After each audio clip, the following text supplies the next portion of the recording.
Hello everybody, this is Mateo, and let's hope that these two don't get shot with a laser because they came home late.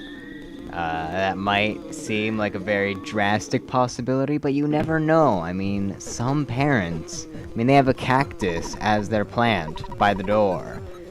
And, oh man, she's already talking about punishment. I mean, laser beams. Total possibility right now. Although it's not a very fun one, I would assume. I think that was a laser beam. And I was also kind of silent there because I thought I heard a bug or something, but I think that was actually the sound coming out of my other speaker, which is, I actually have both of my speakers on the right side of my screen. Yeah, there it is again. Because I don't have space to put the left speaker on the left side, so they're both just kind of here on the right. Surround sound? No, not really. Okay, oh god, it's a dung beetle. Oh, not good. She shot it with a laser! No! How dare you keep lasers in your hairband or whatever. Oh, not good. So now Pokey and Picky are dead because they were shot by a laser. Now Buzz is dead because they shot him with a laser. Why didn't you just shoot me with a laser as well? You've already killed all of my friends. Oh, wait. Okay, 8 points. We're actually getting some objective here. Oh, hey, that's convenient. Giant step. Will we become a giant?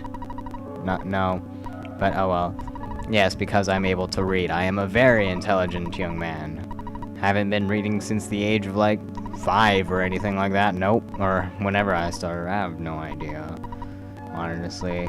I don't know what the average age is for kids to start reading either. I think that the average age for talking is supposed to be like 2 or something like that, but that's besides the point. So, yeah, Buzz just kind of fades out of existence like all good RPG characters when they die. And it suddenly becomes morning. Just like that. Seriously, just like that. And now we have the actual On It music, which I'm a fan of, and I'm going the wrong way again. Oops, when do I realize this? Oh wait, no, I'm not going the wrong way. I'm going to go talk to that guy by the house that I mentioned last part. Because he has some interesting stuff to show us, and we are making the runaway dogs and the runaway everything blip out of existence. And, well, he's not here right now, but let's just go ahead, barge into his house. We're an RPG character, he won't mind. No, not really. That's why I came here, in fact. Well, this would make more sense if you actually talked to him beforehand, but I didn't, so... Yeah, oh well. Just head on down here. Apparently he's been making a basement for himself. Which, you know, just in case a hurricane or tornado comes around, you want to have that shelter. Which, basement is the best place to be, so there you go. Although, I don't really think you need to make one so long. Oh well. Okay. What are you going to show me? Oh, nice! You found some bling! You could sell that for a ton of money, I'm sure. Okay, well... nice, you're going to eat garlic and work out to fulfill your greed. You sound strangely like Wario, sir. Eating garlic, working out, being greedy, and getting treasure. This guy is Wario. I swear. Well, maybe not quite. Maybe he's like, maybe he has awoken his Wario instinct. There we go. Figured it out. Okay. And he listened to his Wario instinct, and he was all like, yeah, I'm going to smash the earth underneath my house in order to get this treasure. That is the Wario instinct. One person is going to get that. And for the rest of you who don't, that one person is Rebeljump, his Let's Play of Wario Land 4. Like, I don't remember which part. I think it's part 10, but it's called Awakening Your Wario Instinct. And, yeah. So, another shout-out for him. Kind of accidental, but it happens. But yeah, just... it's funny. And, well, we have one other person who has awoken their Wario instinct, so we're one step closer to getting everybody to listen to their Wario instinct. Now, enough about Wario and more about Earthbound. This guy takes your picture, falls out of the sky. How he does it, I don't know. And then he jumps back into the sky. That's probably how he falls out of the sky. And there you go. And you actually might have seen earlier when we ran into one of those snakes. The quail snake, not the runaway snake. Totally different. He just blipped out of existence, and then the message popped up saying, "You won. Get experience." That actually was not me cutting out the battle. That was an auto-win, which, as far as I know, Earthbound is the only game that does this, although I'm sure that there are others, where if you are so powerful, like compared to the enemy, where you could pretty much just kill them in one hit, they just give you the victory, that you don't go into the battle, you just, and you run into them, you get experience, maybe an item, and that's that. You don't even have to enter the battle at all. So it's very nice. I really like how they did that. I wish more RPGs would do that, especially the ones that have the enemy show up on screen and you have to run into them to fight them. But as far as I know, Earthbound is the only game that does that. And, well, somebody's probably going to tell me other games that do it, but oh well. Here we have a butterfly, and I have the strangest urge to catch that butterfly, and I caught that butterfly. When you catch it, you will heal 20 of your PP, which is psychic points, which allow you to do psychic techniques like Life Up, which will heal you, or other magic attacks, stuff like that. It's like MP, but they call it PP. So many butterflies, wow. I mean, there was that one north of the house that we can't actually get to, and then there's that one right there, hidden within the trees. So many butterflies. Okay, so we got the Mr. Baseball cap that increases our defense by 6. Very nice. And if you went to the library, which was probably the first thing that you saw here, heading towards Onnet, which is south from your house. For whatever reason, you live in the outskirts, but oh well. If you go there and talk to the lady there, you could get a town map, which if you press the X button on the SNES controller, and I'm getting run over by a truck. But if you press the X button, it'll actually show you a map of the area, and you'll be able to tell where everything is, especially like the hospital where you can revive downed allies, or the drugstore where you can buy equipment and items, and that looks kind of weird. We'll figure that out later, but let's go ahead and dig around the trash can. Where the hotel is, that's like an inn, you fully heal yourself. And we have more new enemies. Oh boy, what are these guys? Okay, we have the Pogo Punk and the Yes Man Jr. Yes Man Jr. is the blue one, Pogo Punk the green one.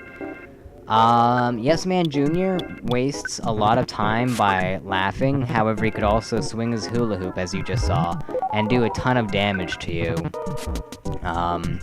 The Pogo Punk can do then they can both do regular attacks as well. The Pogo Punk, I'm pretty sure he never wastes a turn, so he's the slightly more dangerous. Oh no, he does by falling down, okay. But he can also charge at you, which will do a ton of damage as well. They're pretty much the same thing, nothing different between the two, except that they look different and they might give different experience values. But the Sharks, which are the gang of local ruffians that Pokey actually told us about the first episode, yeah, that's those guys in those weird suits. And there's also one other type that we could run into, which we'll go battle later, I'm sure. But for now, we're at the drugstore. Time to buy all of the drugs. Oh boy. Well, we have $142, so we can buy numerous things with that. But let's go ahead and take out 98 in order to buy the most expensive cheap bracelet in the world. $98. Wow. But it will be very helpful for your defense. It increased it by 50%, so that's very nice. And I also want to get out 18 more dollars so we can get the T-ball bat, which is a better weapon for Ness than the cracked bat that his sister gave him. And apparently I'm taking out $30 for something else, or $20 for something else. I can't math. Oh man. Actually, it costs 48. Wow, okay, I thought it was only 28. Well, okay, and then when you also buy a new weapon, he'll ask you if you want to equip it here. You'll say yes, because it's better. And then he will be all like, okay, so you equipped it now, and I can also buy your old one, because it's useless to you now, which is so cool. I wish more RPGs did something like that. As far as I know, this is the only game that did that. Also, the very first time that you call your mom, she will put Tracy on the phone, and that will add Tracy to your call list, and you can use her to store items, especially the key items, which you wouldn't be able to get rid of otherwise, so it's very helpful. Tracy is very helpful. You also want to call your mom pretty much every single time you're at a telephone. If you go too long without doing that, you will actually become homesick, which is a status that will sometimes stop Ness, and it only affects Ness, but it will sometimes stop him from doing something for a turn in a battle. And also, I can't cover that bill. That's basically what the Escargot Express does. You walk around for a while, they'll show up, and then they'll take up to 3 of your items and put them into storage.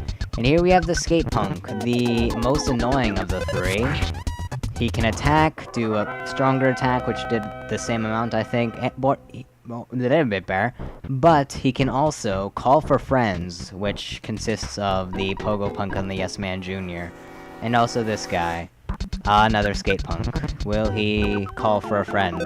Hopefully not, cause I want to win this game of Who Wants to Be a Millionaire. Yes, but there we are now at level 5. I'm kind of under-leveled at the moment. I would suggest being at like 7 or 8 maybe, but I think I'm just going to go for it, perhaps, and eat cookies, because that is the most important part of winning a battle, and there goes that guy. Blipped out of existence right there. Yes, I did beat up your buddy. And we beat him up as well, I'm assuming. We will find out in a second once I drink this can of fruit juice. Yeah, there we go, he blipped out of existence. Because I drank that can of fruit juice. So, here we are at the arcade. Okay, well, unlike all the others, he actually doesn't kick your butt, so I think he's all talk and no game. And I do want to be a member. Come back when you finish Earthbound. Aw, man. You know what? I never thought about this, but I wonder what he says when you do complete Earthbound. Huh. You know what? I really probably should have talked to him. Oh well, here we have yet another Skate Punk that I apparently forgot to cut out of the video. But oh well, they take only 2 hits, so they really aren't that bad now. And I think I'm like level 6 at most, maybe? Maybe 7, although I doubt it. Oh, okay, I actually don't like to chew gum, to be quite honest. I'm kinda like this guy, except without the tea and the vegetables, but still, I'm not all into gum at all. In fact, I hate it. I'm probably like the one in a million that is like that, but oh well. Also, you probably want to buy a few more hamburgers, or something. If you say no to him, you'll initiate a battle, and you have to do this battle. And I'm guessing since we are battling and killing him, we don't get to find out what he says after you complete Earthbound, unless he comes back somehow. But, never mind about that thought, about that, yep. Indeed. That actually made sense, but oh well. There we go, the door is now open to us, and we can battle. And, oh hey, it's the guy with the giant robot. Yeah, of course, Nintendo main characters can't speak. You should know this. And so, now he's going to kill us because we can't speak. Frank is going to kill all the mutes. So, he can say something nasty and decrease your guts, which I think, guts, are your chances of getting a critical hit. And also, with the rolling HP, you could possibly survive an attack that would otherwise kill you with 1 HP. But having your guts lowered would lower your chances of that happening. And now we have this guy, Frankenstein Mark II. Frank can also brandish a knife, which does a ton of damage to you, and I think he has a normal attack as well, and he might do something twice a turn, I forget. Now this guy, every other turn he will throw a punch, which will do about 15 points of damage to you. And the other turn he will generate a burst of steam and do absolutely nothing. He's kind of like a Slacking. He has the Truant ability, for those of you Pokemon nerds like me. But there we go, we destroyed his robot, and he has become Failure Frank. Oh boy. Okay, and he's going to tell us about Giant Step, and we will go explore that area in the next part. Yep. Yeah, we're going to go do that next time. Oh, he's telling us how to do everything, so no need to collect information. See you all next time. Yes. No!